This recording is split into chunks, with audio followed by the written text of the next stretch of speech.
Okay, this is Thomas Freed on the Liberty Works Radio Network. This is the Truth Attack Hour, and yes, that's right, folks. We're back. We're back with the Truth Attack. So, let's get right into this because tonight I'm going to try and cover this Moore decision from the Supreme Court and show everybody again what's going on in the federal courts with the corrupt, crooked, and criminal, absolutely criminal federal income tax, personal income tax system. So, we are the Liberty Works Radio Network, and we do need the support of the members of the broadcast listening audience to keep the network operating. So, if you enjoy the information, the shows, the discussions, the lectures, the revelations, the guests and the hosts on the other shows on the network, we sure would appreciate it if you could find your way over to the LibertyWorksRadioNetwork.com website. If you're not already there listening through the online radio link we have for a national broadcast, we sure would appreciate it if you could find your way over and get signed up as a subscribing member, even if it's as little as $15, $20 a month. Every membership helps, and we do need the support of the listening audience to keep the network operating. So the Liberty Works Radio Network.com website helps spread the word to freedom and help us blaze the trail back to a constitutional government. And if you want to get fully informed and properly educated on the constitutional nature, true nature of the federal tax system and how it's being violated by the IRS with every single dollar they collect, you need to find your way over to taxfreedom.com and start reading and get educated. And if you know anyone that needs help or assistance answering the IRS, any correspondence they've sent, you send them to irszoom.com, where we have the document templates to answer any letter from the IRS that you may receive, regardless of what stage of the proceedings you're at. And we also have the document templates to help you answer the Department of Justice in court, both criminal and civil, challenging them, of course, on the subject matter jurisdiction to enforce a non-apportioned direct tax against individuals, because that's unconstitutional and has been since 1776, or rather 1788, when the Constitution got ratified. So, let's get right into this. As you know, for the last couple of weeks, I've been explaining how we don't have a federal tax system in the United States of America. We have a peonage debt service system where all the money is routed around the United States Treasury and to the private corporation of the Federal Reserve Bank, which is cashing your tax check from April 15th and getting the proceeds of all of the withholding of money in the name of tax from your labor, wages, and salaries at work. None of the money goes to the Treasury. There's never any credit for tax at the Treasury, even though there's a law that requires every penny withheld and collected has to be deposited on that quarterly basis. So on January 5th, there should be a record at the Treasury of all the money that was taken from your paycheck in the name of tax. Should be a record at the Treasury of that amount being paid in your name under your Social Security number. But there isn't. There is no record of the money being paid. Why? Because none of the money was deposited in the Treasury. It was routed to the Federal Reserve Bank to collateralize the $39 trillion in debt unconstitutionally run up by Congress through the unconstitutional monopoly on currency and credit given to the Federal Reserve Bank. So this is the fraud that's been perpetrated on the American people since World War II, where the government started using the 16th Amendment as an alleged foundation to tax the American people's labor, fruits of labor, and all activities directly and without limitation, making you essentially a slave to the federal government. Initially, it was only a 3% slave, but it's now grown significantly larger, and at one point it was 90%, right? What can you do? Once you allow the 1%, you can't allow it because later they'll take 90 and there's nothing you can do, and then you starve and die in the cold. So the whole system is a fraud. They've been using the 16th Amendment as a claim to authority to tax directly and without limitation, a new power to tax under the 16th Amendment, despite the fact that there's no enabling enforcement clause in the amendment to authorize Congress to write any new tax law. That means the courts can't show that Congress is constitutionally authorized to write any tax law at all under the 16th Amendment, and that means subject matter jurisdiction can't be taken in the courts. Because not only do they have to be able to point to a power granted to tax under the Constitution, which they claim, allegedly, is the 16th Amendment, you also have to point to a clause that authorizes Congress to write law to enforce that new power. All the other amendments have an enabling enforcement clause, but the 16th Amendment does not. No enabling enforcement clause. No authority to write new law. No authority to use existing statutes to impose a new, direct, and unlimited tax that is collected directly from the wage earner, the citizen, without requirement of apportionment to the states, which is the constitutional requirement to all direct taxes. So this is the fraud that's been perpetrated on the American people in the name of taxation by the IRS, the DOJ, and the circuit court judges of the federal court system. They've all been lying to you. And in 2024, the Supreme Court took up a case involving federal taxation. It's Moore v. United States. And in Moore v. United States, the court held direct taxes must be apportioned among the states. Held the MRT, which attributes the realized and undistributed income of an American-controlled foreign corporation to the entity's American shareholders and then taxes the American shareholders on their portions of that income, does not exceed Congress's constitutional authority. Article 1 of the Constitution affords Congress broad power to lay and collect taxes. That power includes direct taxes, those imposed on persons or property, and indirect taxes, those imposed on activities and transactions.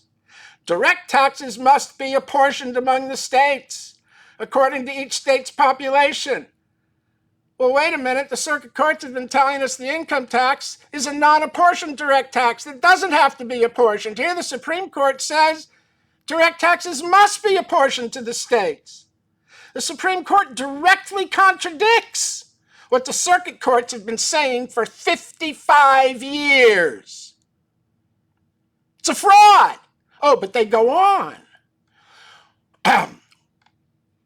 Direct taxes must be apportioned among the states according to each state's population. Now, that contradicts what they've been doing for 50 years, enforcing a non-apportioned direct tax. It's a fraud. Here it is, right here in the Supreme Court's most recent ruling and precedent from 2 years ago. This overturns every single circuit court decision in the country that's been used claiming it's a direct tax. It's a lie. Direct taxes must be apportioned. Oh, but they go on. While indirect taxes are permitted without apportionment, but must be uniform throughout the United States. Taxes on income are indirect taxes. And the 16th Amendment confirms that taxes on income need not be apportioned because they're indirect. And the apportionment requirement only applies to direct taxes, which the income tax is not. So it doesn't have to be apportioned, but it does have to be uniform. So how are tax brackets uniform? We're going to tax one group of people at 10% and another group of people at 40%? How is that uniform amongst the citizens? What would be the basis for non-uniformity taxation of citizens?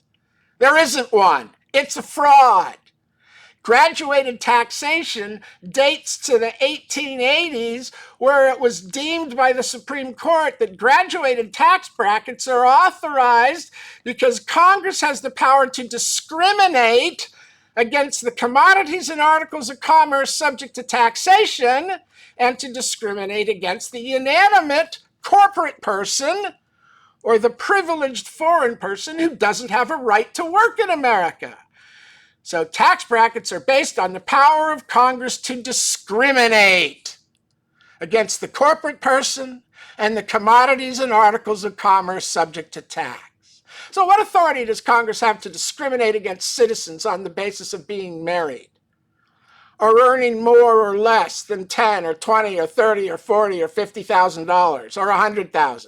On what basis can you discriminate to put them into different non-uniform tax brackets for the same tax? It doesn't exist. It's a fraud. That's the communistic element in the tax. The second plank of the Communist Manifesto is a heavy progressive or graduated tax. Divide the American people into classes and set them at warfare with one another, and both classes will constantly be calling out to the government to step in and assume more authority and power to end the class warfare it engineered in order to usurp more power and authority. So uniformity isn't preserved, apportionment isn't there. It's a flat-up enslavement tax based on work, but the federal government has no jurisdiction to tax labor or work, only activities and transactions subject to impost, duty, and excise taxation. Impose taxes foreign persons, foreign imports, in foreign places where the government has the jurisdiction, the territorial jurisdiction, or the legislative jurisdiction to act there, like in territories and possessions where it is the sole authority, and in foreign countries under tax treaty where it gets legislative jurisdiction to tax American citizens operating in that foreign country under the treaty. So imposts tax foreign activity. They do not tax citizens or their labor in the 50 states. Duties tax exported goods. Duties also, like imposts, do not tax the labor of the American people, only exports. That's why we have duty-free shops at the international airports. You leave in the country, you can buy all the American goods you want to take out of the country to consume in foreign markets or to resell 100% tax-free from U.S. taxes. Imposts tax foreign, duties tax exports, excises tax the manufacture, consumption, and sale of commodities within the country, things like alcohol, tobacco, and firearms. Licenses to pursue certain occupations, like selling alcohol, tobacco, or firearms, and the corporate privilege, where it is the privilege that is the subject of the tax, not the mere making of money. This is from Flint v. Stone Tracy, 220 U.S. 107, 1911, 2 years before the 16th Amendment. It is the constitutional law regarding the scope of authority to tax indirectly by impost, duty, and excise under the constitutional authority of Article 1, Section 8, Clause 1, and the enabling enforcement clause of the original and proper, necessary and proper, the original necessary and proper enabling enforcement clause of Article 1, Section 8, Clause 18, which authorizes Congress to write law to enforce all of the taxing powers, both direct and indirect, granted by the original body of the Constitution. They do not, it does not, that enforcement clause does not apply to any amendment. Each amendment is required to have its own enabling enforcement clause, and this is part of the reason why the Supreme Court says taxes on income are indirect. Because if it were a direct tax relieved of apportionment, that would be a new power which would require an enabling enforcement clause to authorize Congress to write law to enforce the new power. But if there's no new power created, no new authority to write law is necessary. That authority is already provided under Article 1, Section 8, but it doesn't reach the labor of the American citizens. So here we have in the syllabus, direct taxes must be apportioned, indirect taxes are income taxes. We scroll down a little bit to the actual text and we find that's exactly what they say. Congress has rarely enacted direct taxes because the Constitution requires that direct taxes be apportioned among the states. To be apportioned, direct taxes must be imposed in proportion to the census. U.S. Constitution, Article 1, Section 9, Clause 4. See also Section 2, Clause 3. In other words, direct taxes must be apportioned among the states according to each state's population. There is no such thing as a non-apportioned direct tax, which is what the federal courts have been enforcing against you since 1955. This is Thomas Freed. We'll be back in 5 with more.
Okay, this is Thomas Freed on the Liberty Works Radio Network. This is the Truth Attack Hour, and I'm thinking we'll get right back into this. Let's just go take a look. I was reviewing the court's writings in Moore, which says, as I showed before up above, first we look at the syllabus. Now we're reading from the opinion of the court, where they said direct taxes must be apportioned. And down here, a little lower, same page, in this comprehensive review of the constitutional authorities for taxation that the court went through the time to lay out and put in place before addressing the specific issue in this Moore case, which is the federal taxation of undistributed gains of an Indian company earned in India, undistributed to American shareholders, who the lower court said you must pay tax on those undistributed gains.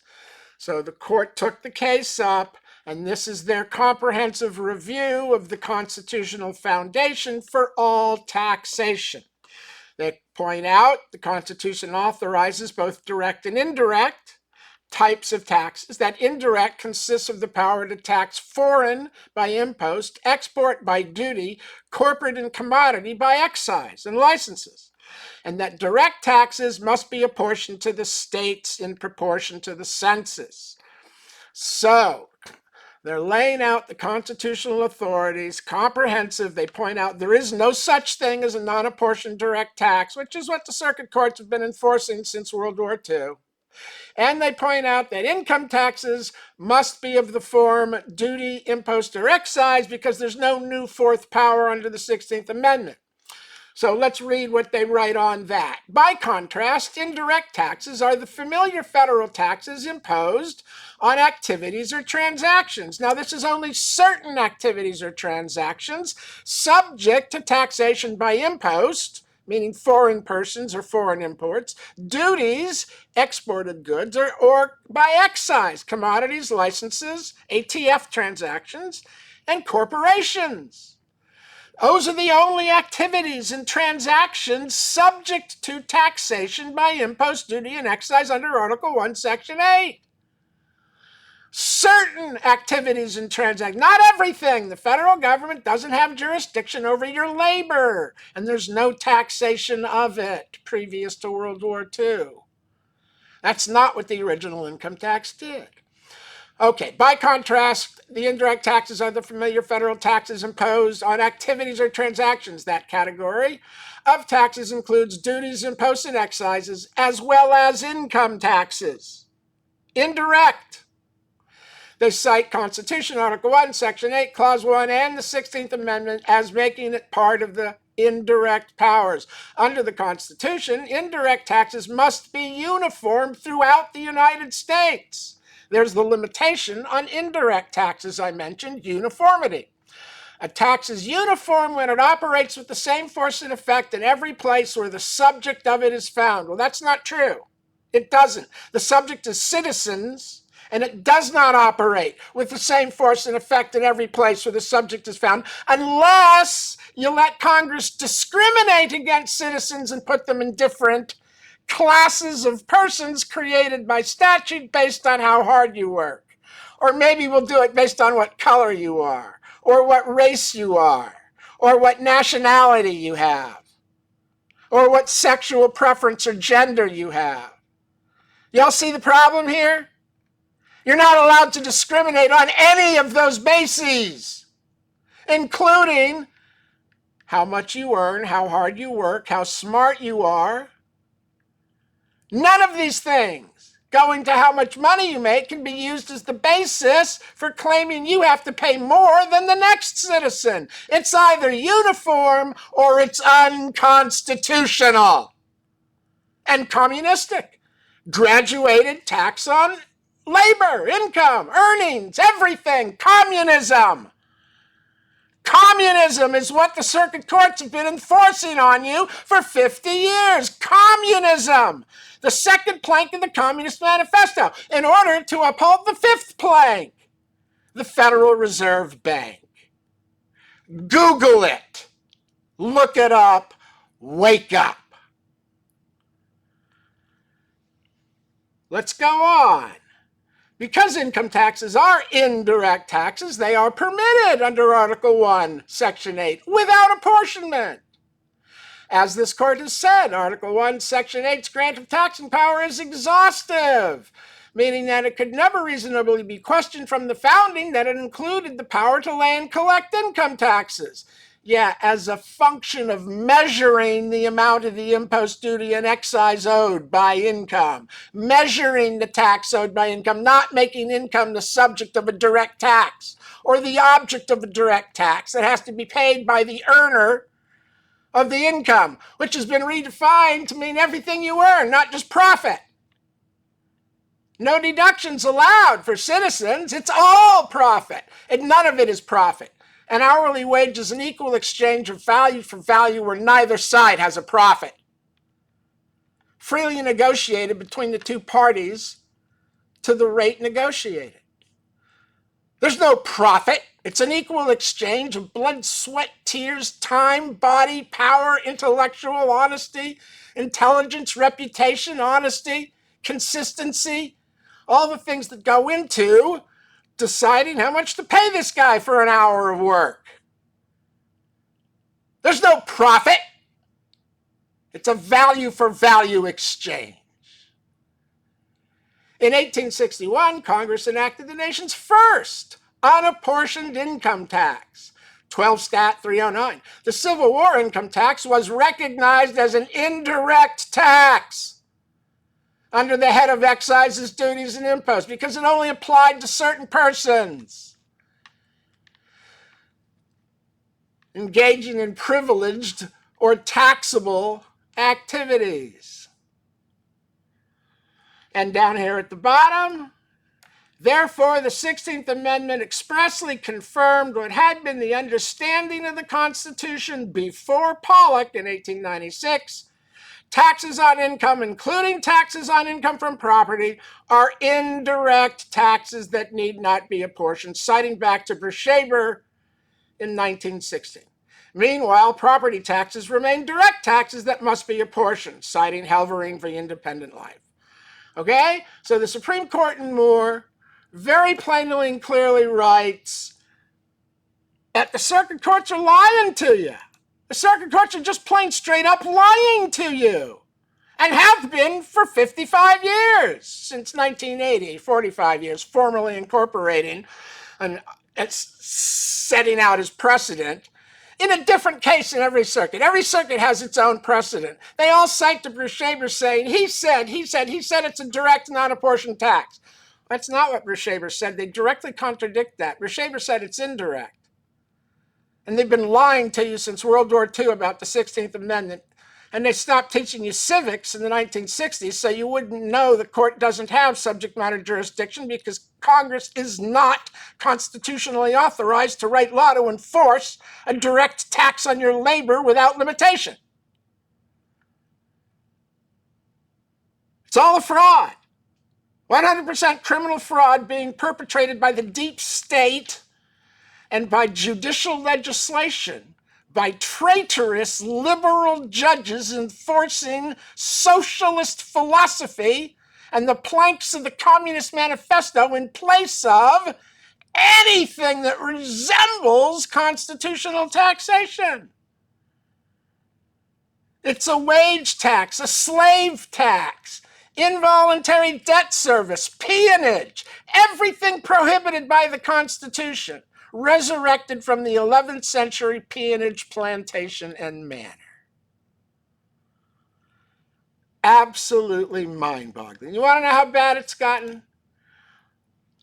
The Moore decision, as I said, was a case about taxing undistributed gains of an Indian company that were never distributed to American shareholders who owned a portion of the Indian company. All the proceeds were kept under the company umbrella in India. The IRS found out that the company had made money and that the American Moore was shareholder. And they demanded that Moore pay tax on money he never received. Money earned by the Indian company but not distributed in any form to American shareholders, not as a dividend, not as a return of capital, not as interest, no payment, no gain realized by the American shareholder. And the IRS and the lower courts all said you have to pay tax. And he said, I didn't earn any money. Why am I paying tax? There's no gain. There's no income. You have to have a realized gain to be liable for tax. And so this went to the Supreme Court, and the Supreme Court said, no, you have to pay tax because in America we have the authority to tax undistributed gains. Why, if you're an S-Corp or you're an LLC, that form of corporation is a pass-through that creates the requirement for the underlying shareholders to pay the tax on all the earnings of the company being formed in that manner as an LLC or as an S-Corp. Those are both pass-through entities where the corporation doesn't file and pay tax. It files K-1s declaring the percentage shares of each shareholder, who then has a duty to report the corporate earnings and deductions, income, on their personal return. So the Supreme Court basically took this case, looked at it, and said, oh, the lower courts are right, America can do this. Now, let's go over and look. What would be the basis for the Supreme Court, or any court, the government, claiming it could tax in India? An Indian company doing business in India. How does the federal government get the authority to tax a company, an Indian company, operating in India with no distributions to American shareholders? How does the U.S. government get to tax that operation?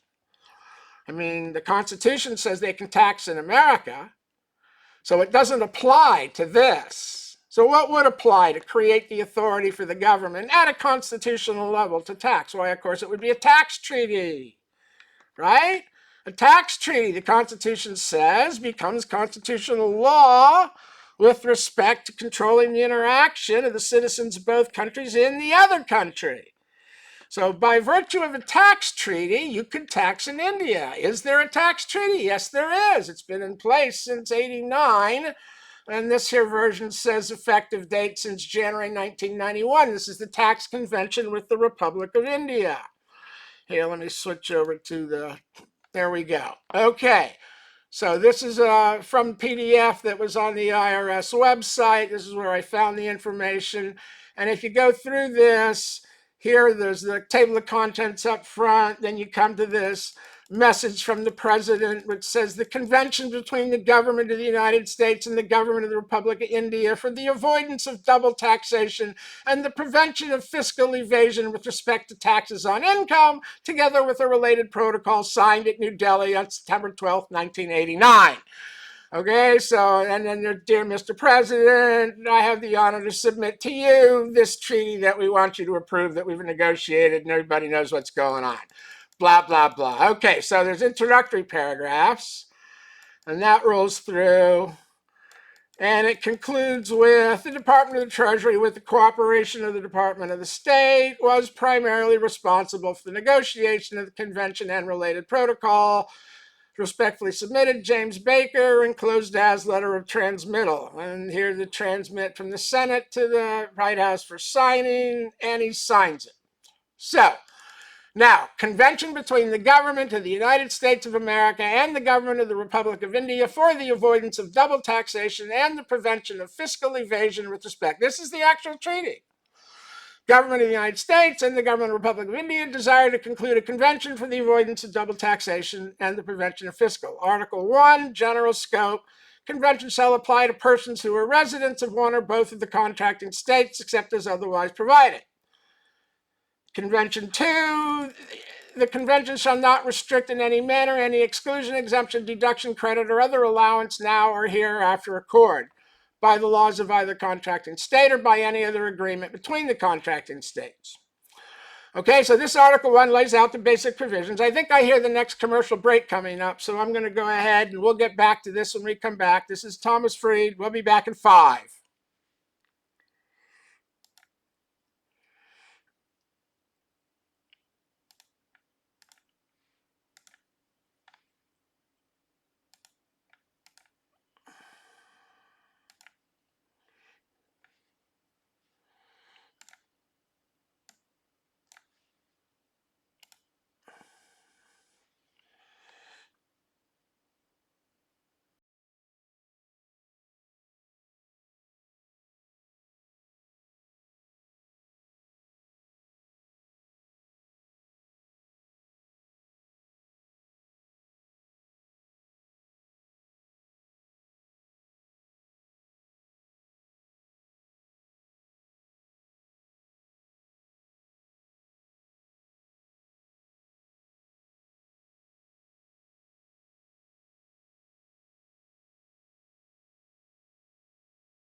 Okay, this is Thomas Freed on the Liberty Works Radio Network. This is the Truth Attack Hour, and I'm just going to get back into this. We were looking at the tax treaty between India and America that became the constitutional level authority for the government to tax in India the money that Moore, an American citizen, earned.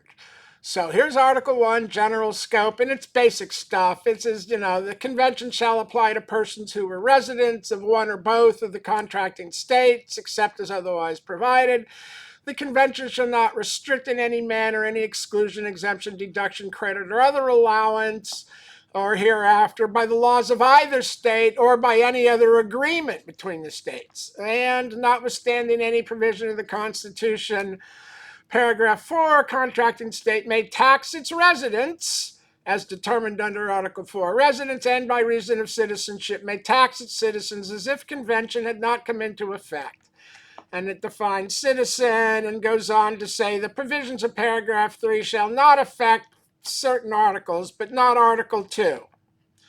Okay, so certain provisions of certain articles, but not Article 2. This is all clear. Now we come to Article 2. So far, we've spent about 5 minutes reviewing this Indian tax treaty.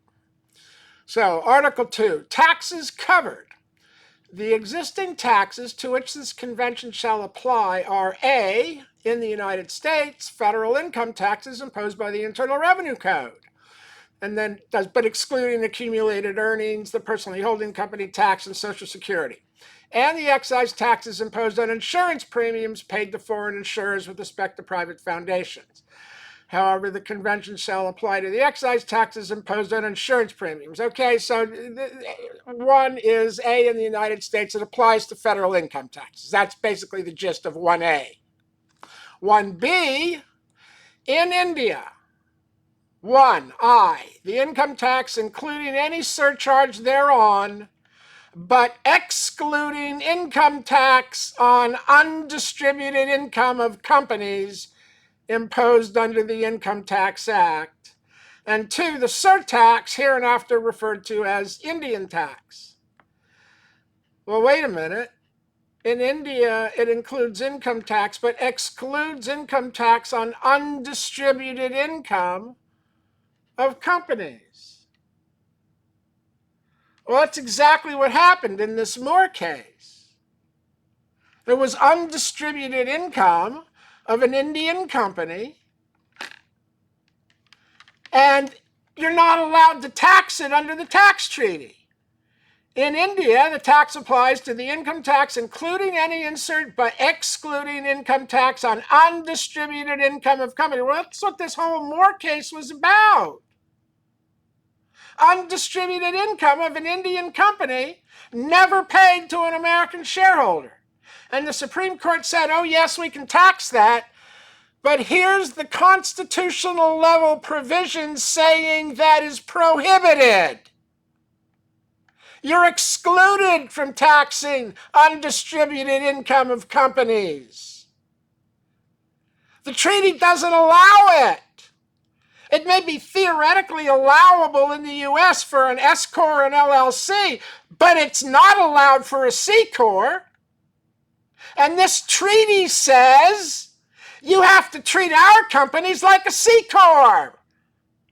You can't tax their undistributed gains of American shareholders. That will prejudice Americans from investing in India.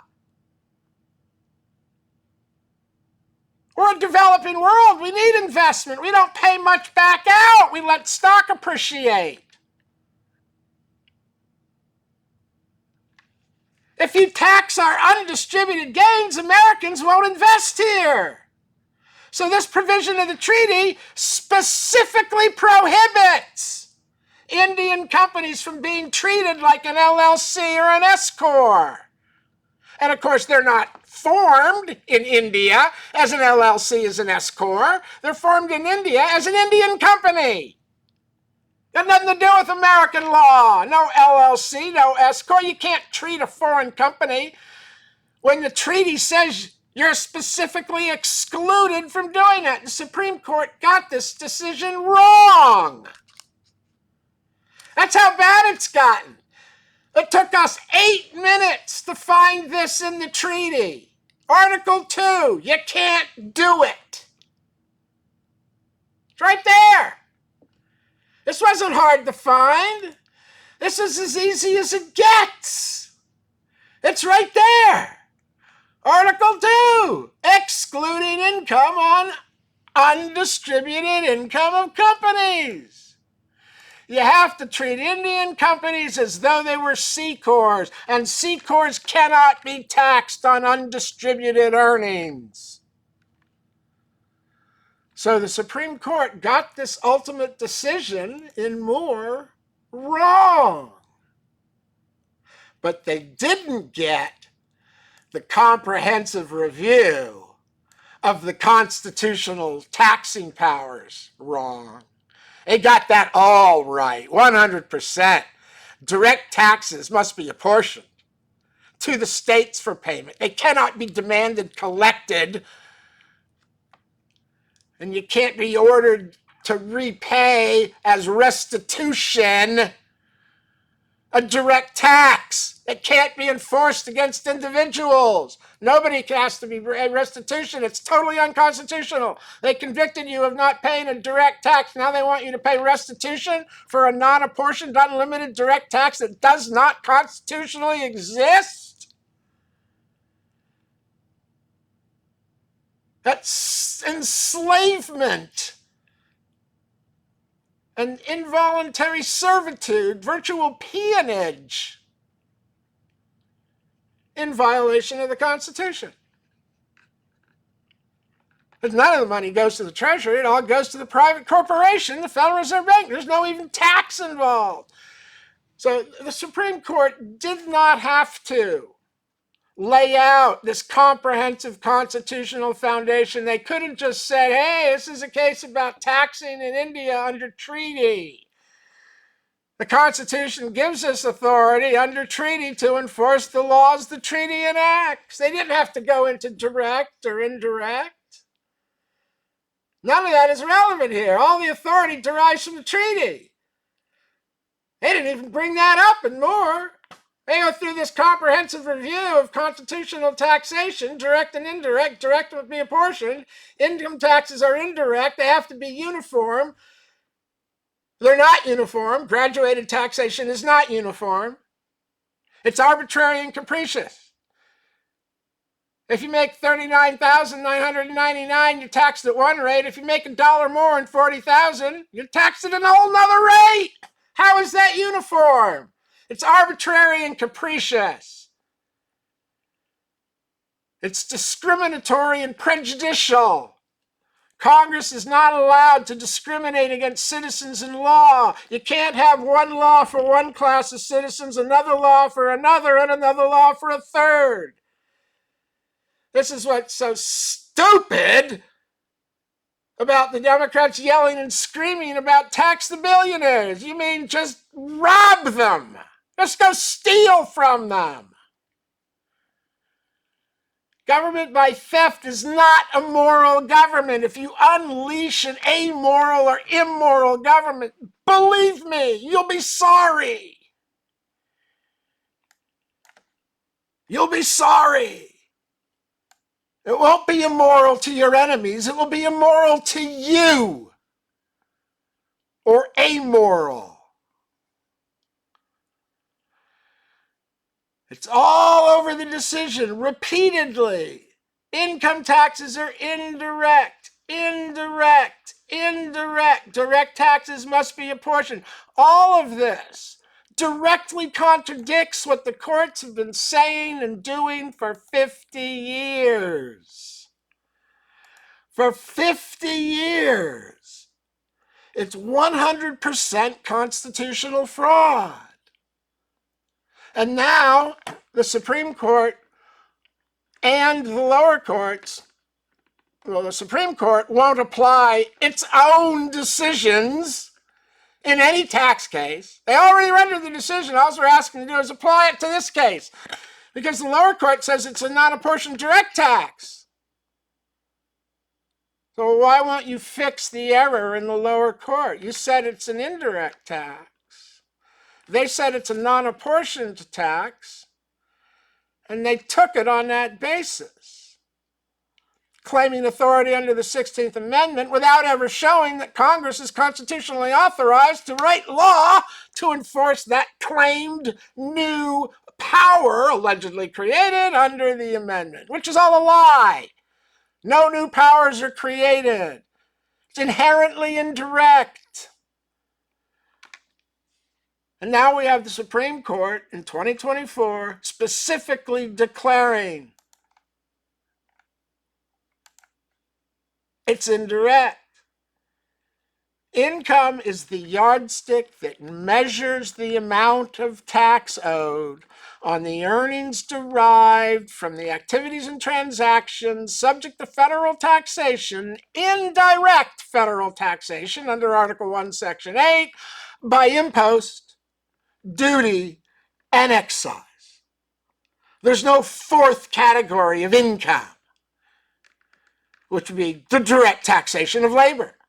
Income isn't the object of the tax. Income isn't the subject of the taxation. The subject of the taxation is impost, duty, and excise taxation of specific activities and transactions subject to federal tax.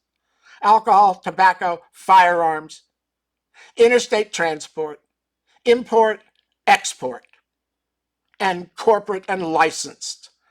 Not all licenses, not a plumber's license, not an electrician's license, not a carpenter's license, or any other licensed trade. Only the commodities, alcohol, tobacco, and firearms. Those are the licenses they have jurisdiction over, not the trades, not the labor. Jurisdiction over the trades is a state function, not a federal.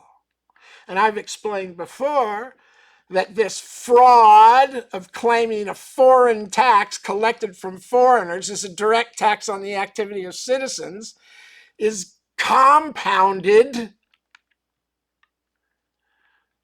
It's compounded by the error of the courts and the government insisting it's a non-apportioned direct tax on everything you do. It was never written that way. The compounding comes out of Section 61's definition of taxable income as gross income, which includes rent, interest, dividends. How is rent subject to impost, duty, or excise if you're not a corporation or a foreign person? How is interest? How is dividends? How is alimony? How is compensation? How are wages, salaries, annuities? How are any of these things subject to federal tax? It's all private property. There's no federal authority over rent or interest. There's no federal authority over marriage or heads of household or single persons unless you're living in a territory in possession, which is where the act applies. It was a tariff act. It applies to the territories and possessions and the persons in those possessions. The 1939 law graphically shows us that. We've already seen that. 1939, 26 years after the income tax, it's published in the law that it only applies to non-resident aliens and foreign corporations. And persons in the territories and possessions, a person earning a large portion of their money, their earnings from the territory or possessions. That's it. It's a foreign tax on foreigners in the 50 states collected by withholding agents who are liable for what they have collected. It's indirect. In the territories, it feels direct, but it's not. It's indirect based on the privilege of the federal government being there to protect you and your business, i.e. the cavalry is going to ride in at the last minute and kill the Indians to save you and your wagon train full of whatever you're transporting. Yeah, right. Well, that's the theory. You're privileged in the protection in the territory where there is no legislative or territorial sovereign other than the federal government as the possession or territorial sovereign. So they can write law there, and it feels direct, but it's not. And that's what they did in 1913 under the Underwood-Simmons Tariff Act. A tariff is one form of an impost which taxes foreign activity, not citizens. The whole thing's been a fraud. Find your way over to taxfreedom.com. Start reading, get educated. Tell people who need help to go to irszoom.com. Tune in to the LibertyWorks Radio Network.com and get educated. We'll be back next week with more.